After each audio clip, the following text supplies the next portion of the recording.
Hello, welcome back to the channel. Another new video here today. Today we're finally getting around to putting the new clutch into the FZR. Something I've been putting off for a while. We got our clutch there before Christmas. Managed to source a genuine clutch through motor merchants in Armagh, through John. So big thanks to John. He's a pleasure to deal with. Anything you need, give him a shout. He will go above and beyond for you, so fair play to him. I was meant to do this last week, but I sort of fell ill, so I've put it off to this week. It's a genuine clutch kit, and we're going to get stuck in. So I've already drained the oil out of it. Kevin's down helping me tonight, and he will be helping me do the rest of the stuff that you see probably up until the race season, and then you'll see him every video on race season. So drop the oil out of it. We were doing the oil change anyway, so that's why the oil's out of it. You can't just lean the bike over and keep the oil fresh, but it's better for us to know how long the oil's been in it, how many hours it's been used, and what sort of distance has been travelled. So we'll start fresh, new oil, new filter, and while the oil's out of it, then we'll drop the clutch out of it. So Kev's is going to torque up the sump bung now, and then I'm going to rip off the clutch cover, and we'll have a look at the clutch. So that's the clutch cover off now. Kev's just going to start loosening the bolts. I'm going to take that out and measure it against what we have. We have a measurement of the clutch we're putting in it with all the steels. We're going to measure this clutch with all the steels together, just so we can compare the measurements.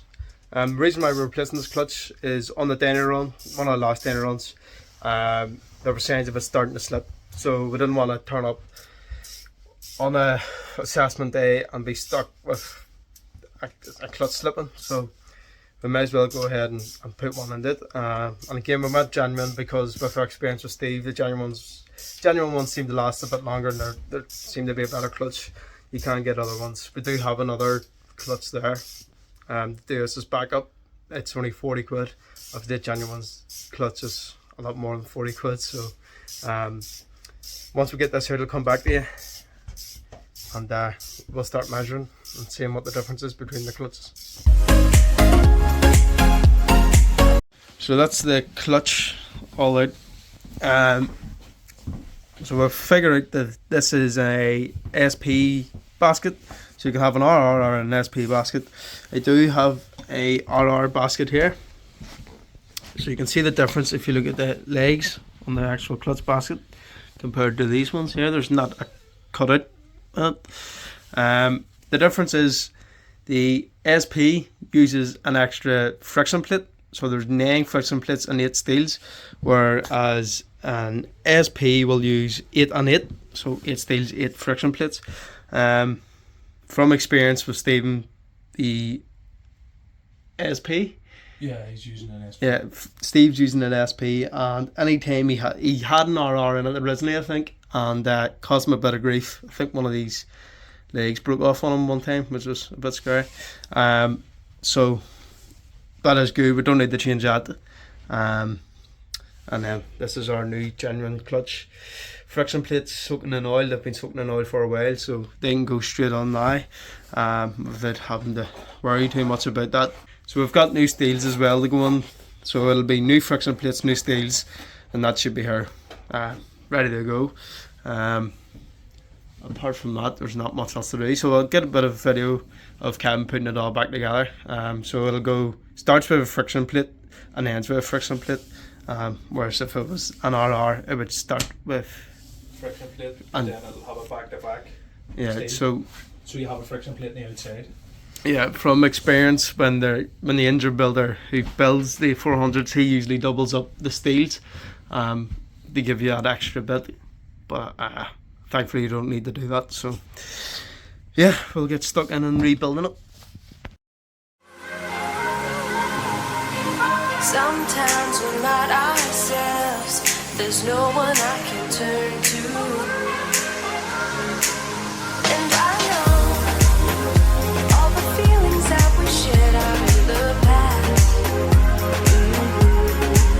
And I know your relationships are never meant to last. And I'll take some time, but I'll be alright. We're moving on.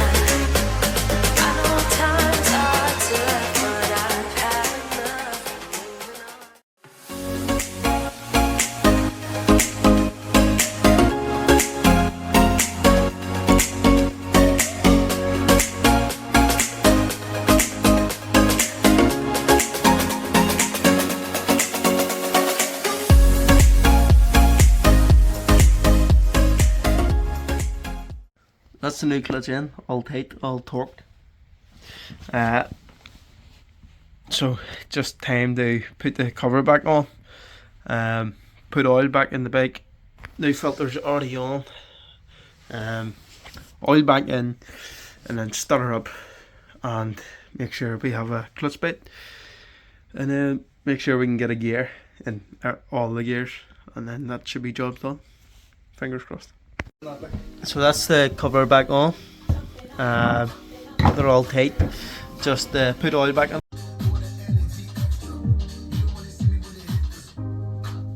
So that's the clutch all built up. We did have a bit of a mistake. We don't claim to be experts on motorcycles, and we're learning. I'm learning how to race, and we're learning how to work on bikes. So what we've done was then put the pressure plate on. So the pressure plate must line up with the flywheel. Basically, there's a wee circle on it, must match up there. We didn't do that. So when we built it all back up and went for the lever, there was nothing there. Also, when you put the bike in gear, it wasn't stopping, so the wheel was just spinning, so we knew something was wrong. Thankfully, we have Steve Tobin at our disposal. We gave Steve a quick call, and he was able to think off his head what it could be. Now the clutch lever does feel a lot better. It's locking into place. I'll show you in a minute on the other clutch basket what we've done wrong before we're going to get the bike started and run it through all the gears and make sure we have the clutch through all the gears. So here's hoping it works.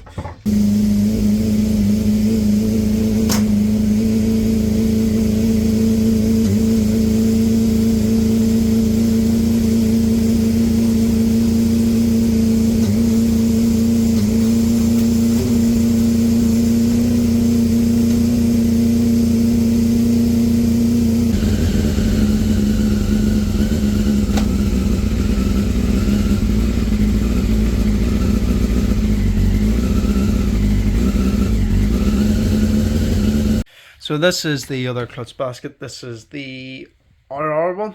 So you can see here this arrow, and that tells you where you need to line your pressure plate up with. We didn't know that. That's the whole point of everything, is learning as you go, so we'll know for next time. So you can see the arrow there.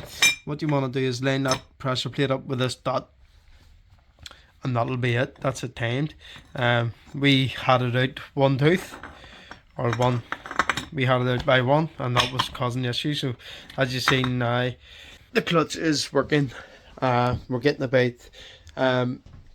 now we do have a new clutch cable to go into it.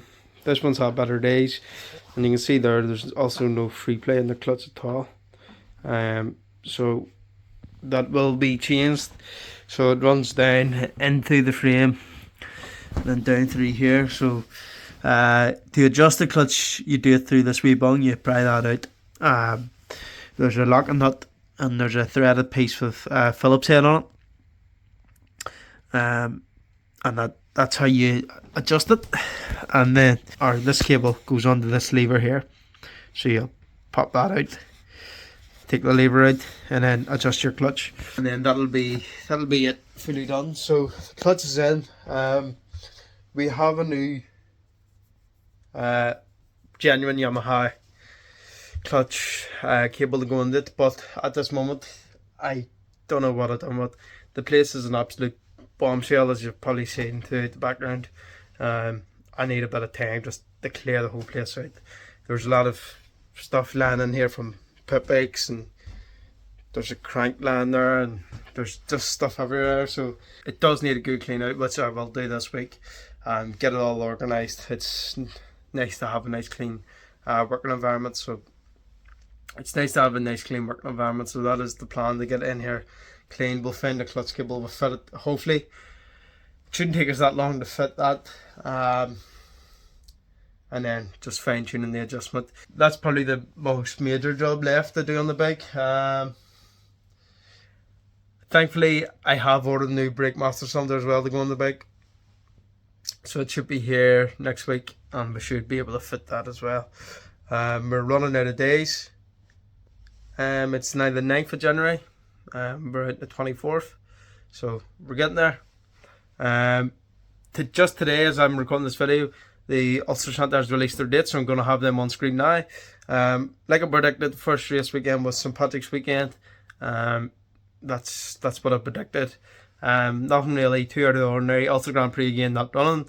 Citing insurance issues, even though every other race is running with the same insurance, so that's just pure waffle from the Dundrum Club. Ulster Grand Prix is something I'm very passionate about, and not running, and the excuses that the Dundrum Club are using just aren't there. They should have stepped aside a few years ago when Phil McCallum was looking to run it, but they blocked that, and now they're just holding my opinion, the greatest race to hostage. But that's an argument for another day. We do make mistakes. Thankfully, we were able to rectify the mistake, and that's all part of learning. You make a mistake, you learn from it. So that's what we'll do. Again, thanks very much for watching. If you're not subscribed to the channel, please do subscribe. It's totally free to do so. And until the next time, I'll see you then.